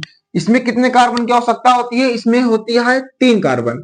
कितने कार्बन, 3 कार्बन की उपस्थिति होती है, प्रेजेंस होता है। देखिए जो हमारा O2 उपस्थिति था, मतलब जिसमें ऑक्सीकरण हो रहा था, उसमें क्या बन रहा था, वो किसमें हो रहा था, माइटोकॉन्ड्रिया में। आप लोग जानते ही ये एनिमल्स में ज्यादातर होता है। और इसमें क्या बन रहा था, कार्बन डाइऑक्साइड बन रहा था, जो हम लोग उसे बाहर निकाल रहे थे। और क्या बन रहा था, हमारा जल बन रहा था, और जिसे हम लोग अवशोषण कर ले रहे थे और हमें ऊर्जा मिला रही थी, जो जो इसे भी हम लोग एब्जॉर्ब कर ले रहे थे। ओके, तो हमने ओवरऑल क्या समझा कि जो हमारा ग्लूकोज का ऑक्सीकरण हो रहा था भिन्न भिन्न चरणों में, उसका क्या हो रहा था, जो 6 कार्बन थे, पायरुवेट में जाके उसका कार्बन की संख्या हाफ हो जा रही थी। फिर जब उसमें O2 अनुपस्थित था तो एथिल अल्कोहल बन जा रहा था, कार्बन डाइऑक्साइड बन जा रहा था और ऊर्जा बन रही थी। इसमें 2 कार्बन की आवश्यकता पड़ रही थी। ये किसमें हो रहा था, इसमें हो रहा था। अब देखिए दूसरा हमारा क्या था, जब लैक्टिक अम्ल बन रहा था उसमें भी हमें क्या मिल रहा था, ऊर्जा मिल रहा था। ये पेशीय कोशिकाओं में हो रहा था। इसमें कितने कार्बन की आवश्यकता पड़ रही थी, 3 कार्बन की आवश्यकता पड़ रही थी। अब देखिए जिसमें O2 उपस्थित था, जिसमें प्रेजेंट था, जो ज्यादातर जीवों में हो रहा था, उसमें क्या बन रहा था, कार्बन डाइऑक्साइड जो हम लोग छोड़ते थे, और उसके बाद जल बन रहा था उसे हम लोग एब्जॉर्ब कर लेते थे और एनर्जी को भी एब्जॉर्ब कर ले रहे थे। ये किसमें हो रहा था, हमारे माइटोकॉन्ड्रिया में। आई होप तो आपको ये ओवरऑल समझ में आ गया होगा। तो हम लोग आगे चलते हैं अपने नेक्स्ट टॉपिक की ओर। तो चलिए शुरू करते हैं। तो अब देखिए अब हम लोग आगे चलते हैं। अब जो हमारा टॉपिक आ रहा है बोर्ड के एग्जाम से, बहुत ज्यादा ये इंपॉर्टेंट है, क्योंकि बोर्ड एग्जाम में ज्यादा क्वेश्चन यहीं से पूछा जाता है। हमने इससे पहले क्या क्या समझ लिया, श्वसन समझ लिया, श्वसन तंत्र समझ लिया, और क्या समझ लिया, ग्लूकोज में ऑक्सीकरण जो हो रहा था उसको भी अच्छे से समझ लिया। ओके, तो अब हम लोग देखेंगे जो श्वसन तंत्र में जो जो ऑर्गन्स हमारे मानव श्वसन में पार्टिसिपेट करते हैं, जो ऑर्गन श्वसन को क्या करते हैं, पूर्णतंत्र बनाते हैं, उसी को हम लोग क्या बोल रहे थे, श्वसन तंत्र बोल रहे थे। तो इसमें हमारे कौन कौन से पार्ट आते हैं, देखिए हमारा जो श्वसन का प्रोसेस होता है नाक से ही शुरू हो जाता है, हमारे नोज से ना। तो ये देखिए हमारे नोज पे जो हड्डी रहती है किसकी बनी होती है, कार्टिलेज की, जना। इसको हम लोग चाहे जैसे तोड़ मरोड़, कान का हो गया, कंठ का हो गया, ये सब जितने भी मुलायम जो हड्डी है वो किसके बने होते हैं, कार्टिलेज के बने होते हैं, जना। इससे कोई भी दिक्कत ना हो। वरना मान लिया अगर आपका गला किसी ने दबा दिया, कोई और अगर हड्डी होता कार्टिलेज को छोड़ा है, तो वो टूट जाता है, फिर आपको प्रॉब्लम का सामना करना पड़ जाता है। इसीलिए ये कार्टिलेज का बना होता है। थोड़ा सा ये क्योंकि जिसकी वजह से क्या होता है, फ्लेक्सिबल होता है, लचीलापन होता है। ये देखिए तान दो भाई, कुछ नहीं होने वाला। देखो तो श्वसन में जो मानव में श्वसन होता है, पहले इसको डायग्राम को हमने एक बना दिया है, एक मोटे चौड़े आदमी को दिखाया है। ओके, तो अब देखो, तो जो हमारा श्वसन का प्रोसेस है हमारे कहां से शुरू हो जाता है, नाक से शुरू हो जाता है। तो ध्यान दीजिएगा, देखिए नाक में हमने क्या किया, नाक के थ्रू हमने क्या करी, हवा भरा, ऑक्सीजन को भरा। तो ये हमारे किस में जाता है, ग्रसनी में जाता है। ओके, तो ग्रसनी में ये फिर किस में चला जाता है, हमारे कंठ में। ये जो कंठ होता है, कंठस्थ इसको बोलते हैं, इसमें चला जाता है। फिर इसके थ्रू किस में जाता है, श्वास नली में, श्वास नली में, जहां पे हम लोग जो एक पाइप होती है, ओके, जिसको हम लोग विंड पाइप बोलते हैं, यहीं से चला जाता है। अब देखिए ये जो हमारी श्वास नली है वो किस में जाती है, श्वसनी में जाती है, जो इस प्रकार का वो दिख रहा है। और इस श्वसनी से ढेर सारे ब्रांचेस निकले होते हैं, जिसे हम लोग क्या बोलते हैं, श्वासनिका बोलते हैं। और इसी श्वासनिका में एक ऐसी संरचना पाई जाती है जिसको हम लोग क्या बोलते हैं, कुटिका बोलते हैं। और यहीं पे ऑक्सीजन और ग्लूकोज का क्या होता है, ऑक्सीडाइजेशन होता है। ओके, ऑक्सीकरण होता है। आई होप आपको ये पूरा ओवरऑल समझ में आ गया होगा। नाक के द्वारा हमने श्वास को भरा, फिर ये हमारे ग्रसनी में गया, फिर कंठ के होते हुए श्वास नली में गया, श्वास नली ने क्या किया, श्वसनी को श्वसनी की ओर पुश कर दिया। और इस श्वसनी में ढेर सारे ब्रांचेस निकले होते हैं, जिससे हम लोग क्या बोलते हैं, श्वासनिका बोलते हैं। और इसी श्वासनिका में हमारे कोपिका प्रेजेंट होते हैं, जिसको हम लोग एल्वियोलाई बोलते हैं। और इसी कोपिका में हमारा क्या होता है, ऑक्सीजन का क्या होता है, ऑक्सीकरण होता है। ओके, तो यहाँ तक समझ में आ गया। फिर उसके बाद कार्बन डाइऑक्साइड बनता है, फिर जल बनता है, जिसको हम लोग ऑब्जर्व कर लेते हैं, और कार्बन डाइऑक्साइड को फिर इसी सांस नली द्वारा बाहर कर देते हैं। आई होप आपको ये पूरा ओवरऑल समझ में आ गया होगा। तो चलिए इसकी परिभाषा को देखते हैं, इसके टाइप को देखते हैं। तो चलिए शुरू करते हैं। तो आज देखिए अब हम लोग आगे चलते हैं। अब जो हमारा श्वसन तंत्र है, मानव में श्वसन तंत्र, उसमें देखिए क्या क्या उसकी परिभाषा कैसे आप लोग लिखेंगे उसे देखिए। मानव में श्वसन तंत्र किसको बोला गया, उन सभी अंगों को बोला गया है जो मैंने आपको बताया, सम्मिलित किया गया है, जो जैविक क्रियाओं का संपादन कहते हैं, जैसे गैसों का विनिमय, आदान प्रदान करना, योगदान देते हैं। मानव में श्वसन किसके द्वारा होता है, फेफड़ों द्वारा, मोस्ट इंपॉर्टेंट होता है, इसलिए इसे श्वसन अंग को फुफ्फुस अंग, फुफ्फुस श्वसन भी कहा जाता है। ओके, अब देखिए मानव श्वसन तंत्र के 2 मुख्य पार्ट्स है। पहला जो हमारा क्या होता है, श्वसन मार्ग जो होता है वो, और दूसरा क्या होता है, लंग्स, फेफड़े। ओके, तो जो मानव का क्या है, श्वसन तंत्र है। ओके, तो चलिए एक एक करके क्रिया अनुसार उसको देखते हैं, क्रमानुसार उसको देखते हैं, कौन कौन से ऐसे पार्ट है जिसके द्वारा हम लोग श्वसन करते हैं। तो चलिए शुरू करते हैं।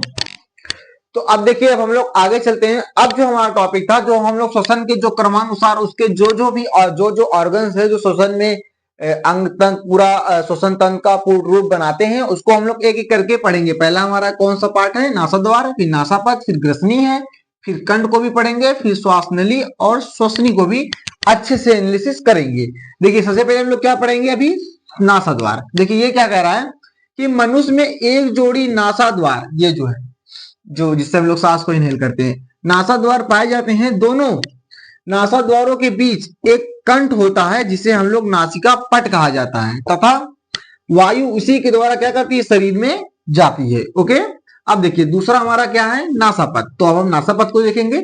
ये क्या कह रहा है कि प्रत्येक नासाद्वार अपनी ओर नासावेश में कहलाता है। नासावेश श्लेष्मा, झिल्ली तथा रोमों से ढकी रहती है। जैसे देखिए, जो हमारा नासापथ है उसमें जो हमारे कुछ रोमे होते हैं, कुछ बाल होते हैं, वो क्या होते हैं? उसे श्लेष में कुछ उसमें कुछ पदार्थ पाया जाता है, चिपचिपा पदार्थ पाया जाता है, जो हमारे जीवाणुओं को और धूल के कणों को क्या कर लेता है? चिपका लेता है। फिर जब ज्यादा अमाउंट में धूल के कण और जीवाणु एकत्रित हो जाते हैं, चिपक जाते हैं, तब हमें छींक आती है। ओके, यहाँ तक समझ में आ गया। वीडियो को लाइक करिएगा, चैनल पे नहीं हो तो चैनल को भी सब्सक्राइब करिएगा, अपने दोस्तों के बारे में शेयर कीजिएगा। तो चलिए हम लोग आगे चलते रहते हैं कि वायु में मिश्रित धूल के कण जीवाणु व अन्य हानिकारक श्लेष्मा में क्या हो जाते हैं? चिपक जाते हैं, जिसमें पदार्थ पाया जाता है चिपचिपा। ओके, जिसे रोमों में अटक कर अग्र भाग में रह जाता है, आगे ही वो रह जाता है, अंदर हवाएं नहीं जा पाता है, और स्वच्छ वायु फुफ्फुस तक पहुंचाई जाती है। ओके, ये समझ में आ गया। नासाद्वार, नासापथ समझ में आ गया। अब देखिए ग्रसनी। नासापथ ग्रसनी में खुलता है और ग्रसनी कंठ में खुलता है। ओके, तो अब हम लोग कंठ को ही देखते हैं और श्वास नली को। तो चलिए अपने इस पार्ट को भी कवर करते हैं। तो चलिए शुरू करते हैं। तो अब देखिए, अब जो हमारा दूसरा नेक्स्ट पार्ट था, वो चौथा क्या था? कंठ। देखिए कंठ क्या होता है? ये क्या कह रहा है? इसे हम लोग क्या कहते हैं? स्वर यंत्र भी कहते हैं।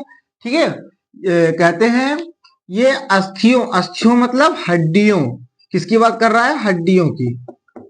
ये हड्डियों द्वारा घिरा रहता है तथा ये कंठ के आगे श्वास नली में खुलता है, आगे श्वास नली में। तो हम लोग देखते हैं पांचवा अपने श्वास नली को, ध्यान दीजिएगा। ये क्या कर रहा है? ये पतली लंबी नली होती है, ये कंठ से होकर गर्दन से होती हुई वक्ष गुहा तक क्या करती है? स्थित होती है।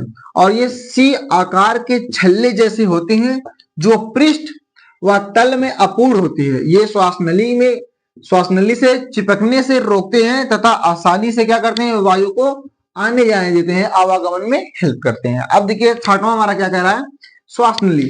श्वास नली वक्ष गुहा में, वक्ष गुहा मतलब डायफ्राम, वक्ष गुहा में दो भागों में बट जाता है, जिन्हें हम बाई या दाई श्वसनी कहते हैं।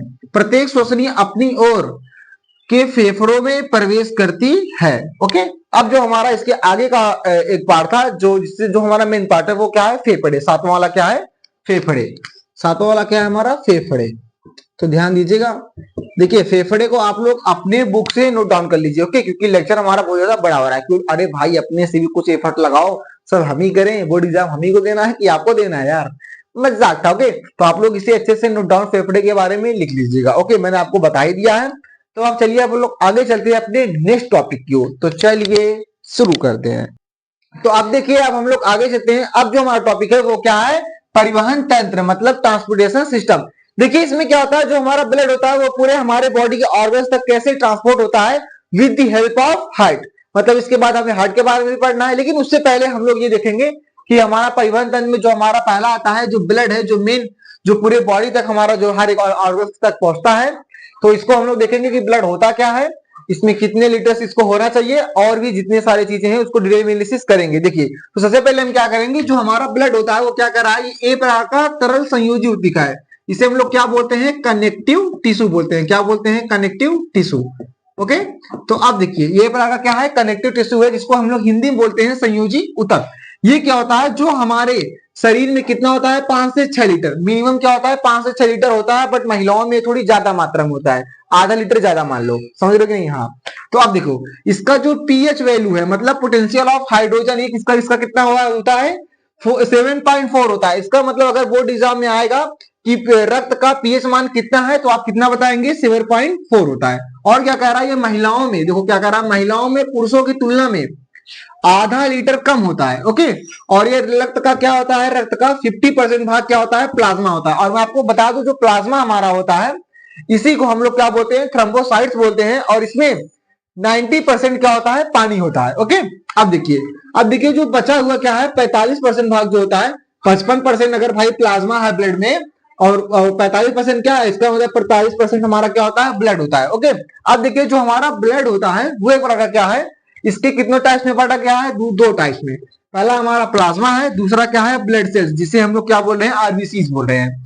देखिए ब्लड सेल्स में मैंने आपको बताया कि 90% क्या होगा, इसमें पानी होगा। ओके, उसके बाद जो 6 से 7% जो बचता है 90% में, 6 से 7% क्या होती है, इसमें प्रोटीन्स होती है। और जो बचा हमारा 2% वो क्या होता है, थ्रोम्बोसाइट फाइब्रिनोजेन होता है। ये क्या करता है, जो क्लॉटिंग बनाने में हेल्प करता है। ओके, बस आपको इसमें क्या ध्यान देना है कि जो पुरुषों में तुलना में महिलाओं में क्या होता है, ब्लड कम होता है और ब्लड में प्लाज्मा होता है। इसमें प्लाज्मा में 90% पानी होता है और उसमें प्रोटीन्स पाए जाते हैं 6 से 8%। और जो बचा हमारा 2% वो हमारा क्या होता है, फेब्रिनोजेन होता है, जो क्या करता है, ब्लड क्लॉटिंग में हेल्प करता है। अब देखिए जो हमारा दूसरा था 50% क्या है, ब्लड था, जो हमारा आरबीसी था, ये हीमोग्लोबिन के कारण क्या होता है, लाल होता है, आपको पता ही जो होगा।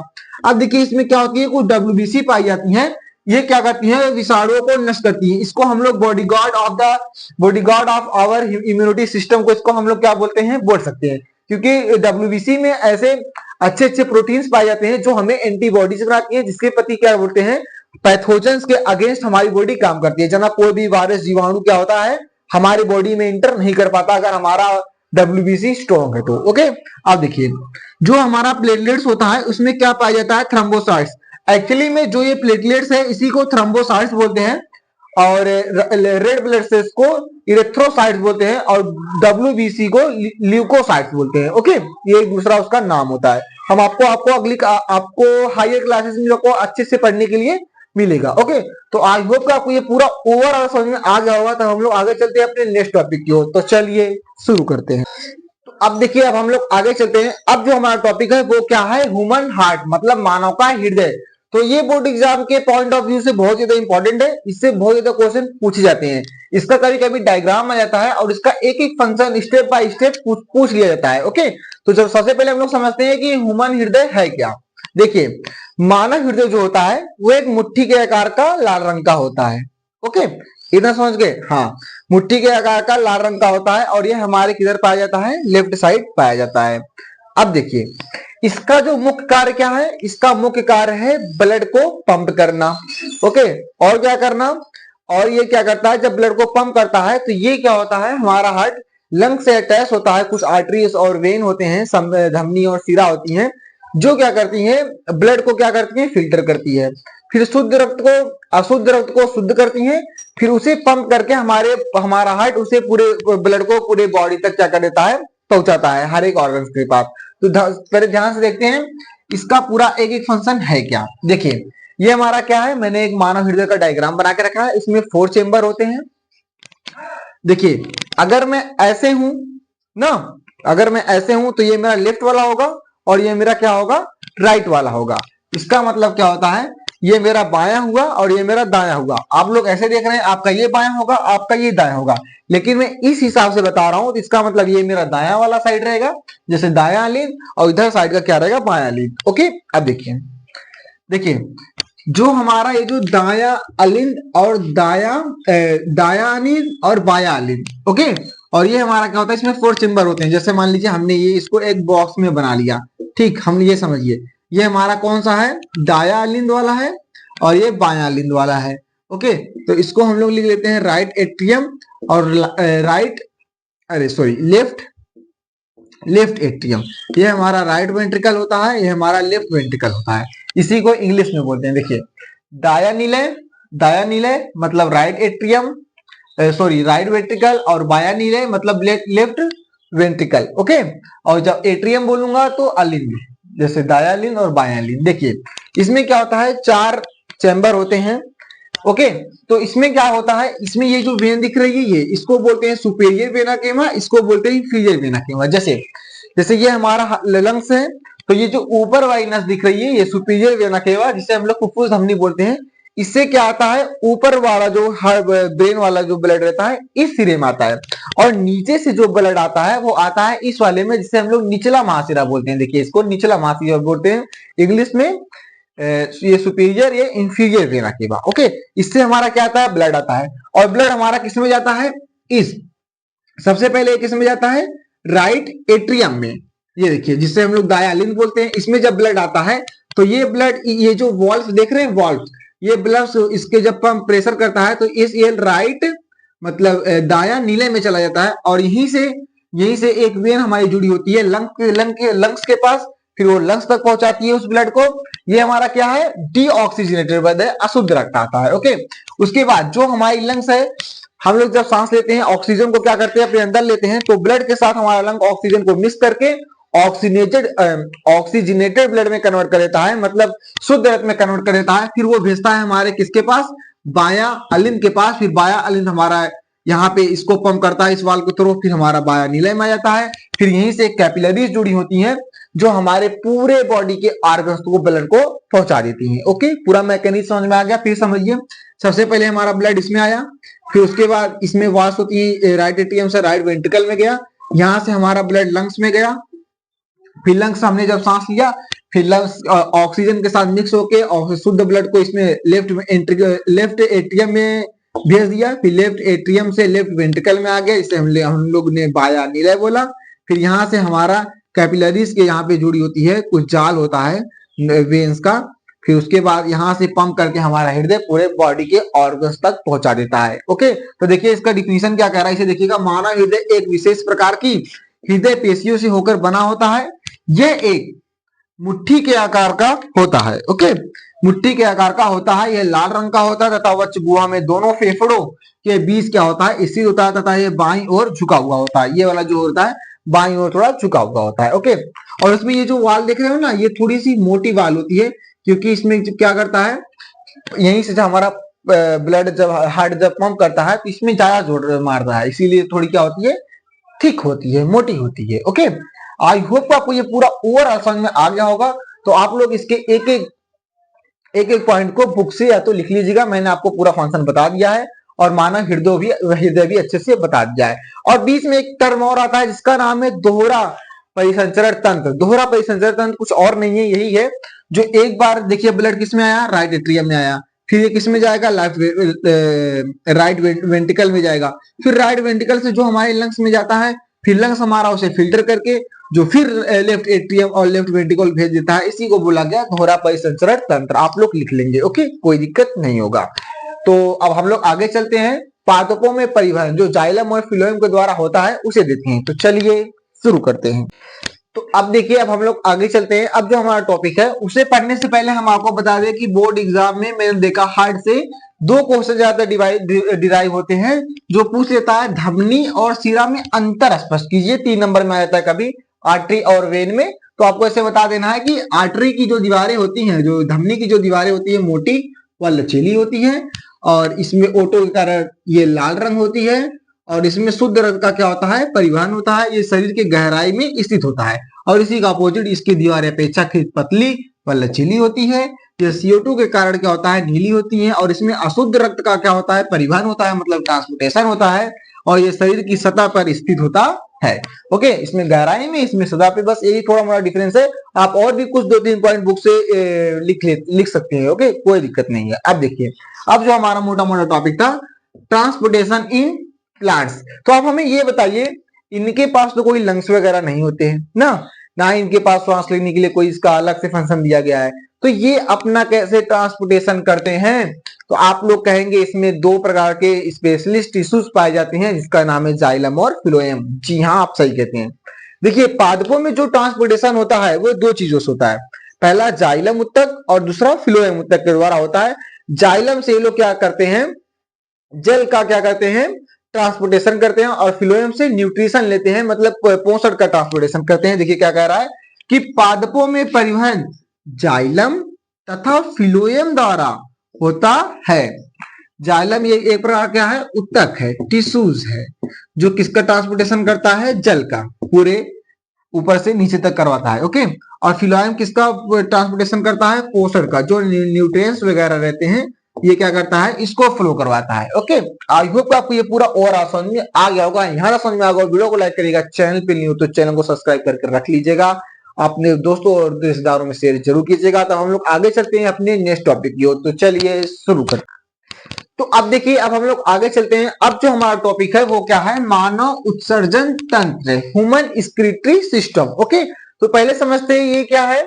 और ये बोर्ड एग्जाम में ये भी बहुत पूछ देता है, कभी कभी क्या पूछ देता है कि जो हमारा किडनी है जो फिल्टर करता है उसको, तो इसका कभी कार्य पूछ लिया जाता है, वर्क। ओके, पहले हम लोग समझते हैं उत्सर्जन ये प्रोसेस है क्या। देखिए, हम ये क्या होता है, ये जो हम लोग जो कुछ भी खाते पीते हैं उसके बाद जो हमारा वेस्ट मटेरियल होता है, जो हमारा जटिल पदार्थ होता है, हानिकारक पदार्थ होता है, जिसके प्रोसेस जो एक मेटाबॉलिज्म में एक प्रोसेस होता है जिसके द्वारा जो ये बनता है हानिकारक पदार्थ, इसे अपने शरीर से बाहर निकालना ही क्या कहलाता है, उत्सर्जन तंत्र कहलाता है। ओके, देखिए क्या कह रहा है, ऐसी प्रक्रिया जिसके द्वारा जीव अपने अंदर अपशिष्ट पदार्थों को शरीर से क्या निकालते हैं, बाहर निकालते हैं, जो चयापचय क्रियाओं मेटाबॉलिक प्रोसेस के दौरान होता है, ये शरीर के लिए क्या होता है, हानिकारक होता है। ऐसे पदार्थों को बाहर निकालना ही क्या कहलाता है, उत्सर्जन कहलाता है। ओके, तो ये मैंने उसका डायग्राम बना दिया है मानव उत्सर्जन तंत्र का। और मैं आपको बता दूं, आपको आई होप आपको ये पूरा ओवरऑल समझ में आ गया होगा। और जो हमारे मानव एक्सक्रीटरी ऑर्गन्स जो हमारे होते हैं मानव उत्सर्जन तंत्र के, पहला हमारा क्या होता है, वृक्क होता है, किडनी, फिर मूत्राशय, यूरेटर, फिर मूत्राशय मूत्र वाहिनियां, यूरेटर और मूत्राशय, जो इसको हम लोग बोलते हैं यूरिनरी ब्लेडर। ओके, और चौथा हमारा होता है मूत्रमार्ग, जिसको हम लोग बोलते हैं ये यूरेथ्रल, इसी को बोलते हैं यूरेथ्रल ओपनिंग, ध्यान दीजिएगा। तो ये हमारे क्या है, कुछ ऑर्गन्स है जो मानव उत्सर्जन तंत्र को कार्य करते हैं, उसको अपशिष्ट पदार्थों को बाहर निकालने के लिए। ओके, तो देखिए मैंने इसका एक डायग्राम बना दिया है। तो ये जो हमारी कुछ वेन को मैंने दिखाया है, जो हमारा किडनी में एक पाया जाता है नेफ्रॉन। ओके, तो जो नेफ्रॉन होता है वो क्या करता है, हमारे अपशिष्ट पदार्थों को क्या करता है, वो उसको फिल्टर करने का काम करता है किडनी के थ्रू, क्योंकि उसमें पाया जाता है। और ये जब उसको फिल्टर करके इसमें भेज देता है इसके मूत्र वाहिनियां की ओर, इसके जो ये पाइप है इसके थ्रू किसमें चला जाता है, मलाशय में। ओके, इसी में हमारा अपशिष्ट पदार्थ क्या रहता है, स्टोर होता है। फिर उसके बाद जब हमारा ये जो कॉफी ज्यादा भरा जाता है, फिर हमें एक सिग्नल आता है, क्योंकि उसके लिए कुछ स्पेशलिस्ट टिश्यूज होते हैं जो हमें सिग्नल देते हैं कि अब हमें अपशिष्ट पदार्थों को क्या करना चाहिए, बाहर निकालना चाहिए। तो हम लोग कोई भी चीज जाते हैं तो उसको क्या करते हैं, बाहर निकालते हैं। तो ध्यान दीजिएगा, तो इसमें जो ये उत्सर्जन तंत्र है, सबसे पहले जो भी अपशिष्ट जलीय पदार्थ रहेंगे जो नहीं पच पाते हैं, जो शरीर के लिए हानिकारक होते हैं, उसे हमारी किडनी क्या करती है, फिल्टर करके मूत्र वाहिनी के थ्रू क्या करती है, मलाशय में एकत्रित कर देती है, स्टोर कर देती है। फिर यहाँ से जब ज्यादा स्टोर हो जाता है, ज्यादा मात्रा में भरा जाता है, फिर इसे हमारा यूरेथ्रल क्या करता है, इसे बाहर निकाल देता है। ओके, इसी प्रोसेस को हम लोग क्या बोलते हैं, मानव उत्सर्जन तंत्र बोलते हैं। और इसमें कुछ ऑर्गन जो क्या करते हैं, हेल्प करते हैं, जैसे किडनी, यूरेटर, ब्लेडर और यूरेथ्रा। आई होप आपको ये पूरा ओवरऑल समझ में आ गया होगा। तो ये हमारा लेक्चर वैसे ही बहुत ज्यादा बड़ा हो रहा है, तो आप लोग हो सके तो मैंने इसके एक एक फंक्शन आपको बता दिए हैं, आप लोग बुक से इसके नोट डाउन कर लीजिएगा। वो ज्यादा पूछा तो नहीं जाता है, लेकिन पूछ लेगा तो वो दिक्कत भी हो सकती है। तो आप लोग क्या करेंगे, बुक से इसे क्या करेंगे, नोट डाउन कर लेंगे और इसे लर्न कर लेंगे। टर्म मैंने आपको बता दिया है। सबसे पहले क्या होगा, जो हमारे शरीर की अपशिष्ट पदार्थ है, एक प्रोसेस होगा, इसे बोलते हैं मेटाबॉलिक प्रोसेस। चयापचय क्रियाओं के द्वारा अपशिष्ट पदार्थों का क्या होता है, उत्सर्जन हम लोग करते हैं। ये कैसे होगा, इसका जो मेन कार्य करता है वो कौन करता है, किडनी करता है। ओके, वृक्क करता है। इसमें क्या पाए जाते हैं, नेफ्रॉन पाए जाते हैं। ओके, तो जो क्या करता है, इसमें हेल्प करता है। उसके बाद जो ये वृक्क जो हमारा अपशिष्ट पदार्थों को जब ये फिल्टर करके क्या करता है, मूत्र वाहिनी के थ्रू एक पाइप होती है, उसको इसमें स्टोर कर देगा मलाशय में, फिर इसके द्वारा हम लोग क्या कर देते हैं, बाहर निकाल देते हैं। इसी प्रोसेस को उत्सर्जन तंत्र बोलते हैं। आई होप आपको ये पूरा ओवरऑल समझ में आ गया होगा। तो अब चलिए, अब हम लोग आगे चलते हैं पादपों में उत्सर्जन। तो चलिए शुरू करते हैं। और उससे पहले ध्यान दीजिएगा, आप लोग इसके कार्य क्या है, बुक से नोट डाउन कर लेंगे। ओके, क्योंकि देखिए लेक्चर बहुत ज्यादा बड़ा हो गया है और हमें भी थोड़ी प्रॉब्लम हो रही है, क्योंकि अभी मौसम हमारे यहाँ का सही नहीं है। तो ध्यान दीजिएगा। तो हम लोग आगे चलते हैं अपने पादपों में उत्सर्जन तंत्र की ओर। तो ध्यान दीजिएगा। तो चलिए शुरू करते हैं। तो अब देखिए, अब हम लोग आगे चलते हैं। अब जो हमारा टॉपिक, इस चैप्टर का लास्ट टॉपिक, लास्ट पॉइंट वो क्या है, पादपों में उत्सर्जन। तो मार्ट साहब आप ये बताइए कि अब पादपों में उत्सर्जन कैसे होता है। अच्छा, आपने एक चीज सुनी होगी कि रात में पेड़ के नीचे नहीं सोना चाहिए। इसका क्या फंडा है, इसका क्या मतलब है, मैं बताता हूँ। देखिए एक्चुअली में क्या होता है, कभी कभी जो पादप हमारे होते हैं वो रात में ऑक्सीजन मुक्त ना करके कार्बन डाइऑक्साइड मुक्त करने लगते हैं, जो कि हम लोग भी करते हैं। ओके, हम लोग ऑक्सीजन को देते हैं, कार्बन डाइऑक्साइड को छोड़ते हैं, लेकिन पेड़ पौधे क्या करते हैं, रात में कभी कभी ऑक्सीजन ना मुक्त कर करके कार्बन डाइऑक्साइड मतलब CO2 रिलीज करने लगते हैं, जिसकी वजह से कहते हैं कि हमें रात में पेड़ के नीचे नहीं सोना चाहिए। ओके, तो और ऐसे भी कुछ चीजें हैं जो पादपों में उत्सर्जन में हेल्प करती हैं। वो क्या क्या है, पादपों में उत्सर्जी पादक उत्पादक जो होते हैं CO2, O2 या जलवाष्प, जिसके द्वारा वो लोग वो करते हैं। और रेजिन, गेंद, लेटेक्स। लेटेक्स जानते क्या होता है, एक चिपचिपा पदार्थ होता है, बहुत से लोग उसे खाते भी हैं, सच्ची में, मजाक नहीं कर रहा हूं, आदि ऐसे होते हैं। इन सभी पदार्थों को उत्सर्जन इन लोग का जो क्या होता है अलग अलग होता है। ओके, आप लोग के सिलेबस में इतना ही है, मैं आपको इसलिए बता दिया, अलग अलग होता है। और देखिए इसमें देखिए पॉइंट बना के लिखा है, ये देखिए, ये रात्रि में O2 मुक्त ना करके के क्या करने लगते हैं, CO2 मुक्त करते हैं। और ये अतिरिक्त जलवाष्प को जो ज्यादा मात्रा में जब इनके अंदर क्या जाता है, जाइलम ज्यादा जल का ट्रांसपोर्टेशन कर देता है, तब ये क्या करता है, जलवाष्प को सर्जन करते हैं। ये एक प्रोसेस है, क्रिया है, जिसके द्वारा वायु में मुक्त कर देते हैं। और कुछ पदार्थ गोंद या रेसे के रूप में भी पुराने एंजाइम उत्तक में एकत्रित हो जाते हैं। ओके, समझ में आ गया। इसमें क्या समझा हमने, कि जो हमारे पेड़ पौधे होते हैं उनके जो उत्सर्जित उत्पादक है वो क्या है, ऑक्सीजन है, CO2 है, एंजाइम है, लेटेक्स है आदि। ये सब क्या करते हैं, वो अपना अलग अलग प्रोसेस के द्वारा इसे क्या करते हैं, शरीर से, अपने बॉडी से क्या करते हैं, बाहर निकालते हैं। लेकिन ऐसा माना जाता है कि हमें कि पेड़ के नीचे इसलिए नहीं सोना चाहिए क्योंकि रात्रि के समय कभी कभी ऑक्सीजन मुक्त ना कर करके क्या कर देते हैं, CO2 मुक्त करते हैं। और तथा इसके अतिरिक्त जब उनके बॉडी में, उनके जब अंदर ज्यादा जल की मात्रा उपस्थित हो जाती है, तो ये क्या करते हैं, जलवाष्पोत्सर्जन एक प्रोसेस है, इसके थ्रू वो क्या करते हैं, वायु में इसे मुक्त कर देते हैं। इनका क्या हो गया, उत्सर्जन हो गया। ओके, देखिए इनमें अलग अलग चीजों का अलग अलग प्रोसेस है, बस आपको ये समझना है बस। और ये क्या कहते हैं, कुछ पदार्थ गेंद रेसे के रूप में भी पुराने एंजाइम उत्तकों में क्या कर देते हैं, एकत्रित कर देते हैं, स्टोर कर देते हैं। आई होप आपको एक पूरा ओवरऑल समझ में आ गया हो, हमारा क्लास अच्छा लगा हो। बूस्टर सुपर क्वेश्चन प्रैक्टिस तो हम लोग करेंगे ही करेंगे अपने नेक्स्ट सीरीज में। और ये आप लोग ये बताइए, ये जो हमारी सीरीज चल रही है जिसका नाम है धाकड़ सीरीज, इसमें आप लोग को क्या मजा आ रहा है कि नहीं आ रहा। 1 चीजों में मेहनत बहुत लगती है यार, सही बता रहे हैं, इसीलिए वीडियो को लाइक करिए, चैनल पे नहीं हो तो चैनल को भी सब्सक्राइब करिए, अपने दोस्तों के बाद ही शेयर कीजिएगा। और आप लोग हमें कमेंट में बताइएगा कोई भी डाउट हो। और जो मैंने चीज छुड़वाया है उसे सच बताया तो उतना इंपॉर्टेंट भी नहीं है, बट आप फिर भी उसमें एक बार देख लीजिएगा, कोई दिक्कत तो है नहीं आप लोग को। और अपना फीडबैक हमें कमेंट में जरूर बताइएगा, आपको लेक्चर कैसा लग रहा है, हमें क्या क्या इंप्रूवमेंट अभी भी करनी चाहिए जो आपके लिए हेल्पफुल हो सकती है बोर्ड एग्जाम से रिलेटेड। तो आप ऐसे ही कोई भी डाउट हो, कोई भी चीज पूछना हो, कुछ भी अगर बताना हो तो आपके लिए कमेंट सक्सेसफुल है, वहां पे आप जाके जरूर भी पूछिएगा और उसका रिप्लाई हम जरूर देंगे, तो ध्यान दीजिएगा। तो आज के लिए बस इतना ही। तो ये हमारा पूरा ओवरऑल चैप्टर बहुत ही मेहनत और आपकी लगन से समाप्त हो पाया है। तब हम लोग मिलते हैं एक और अगले और खतरनाक और तबाही लेक्चर के साथ। तब तक ये अपना क्या रखिएगा, और कल के लिए मस्त होके बैठिएगा, चौड़े होके बैठिएगा, स्ट्रेस फ्री होके बैठिएगा, क्योंकि तुम्हारा भाई कल फिर आएगा एक और तबाही लेक्चर के साथ। तब तक के लिए अपना ख्याल रखिए। थैंक यू, धन्यवाद, सी यू सून। रिवीजन करना है भाई, समझ रहे हो ना। हाँ।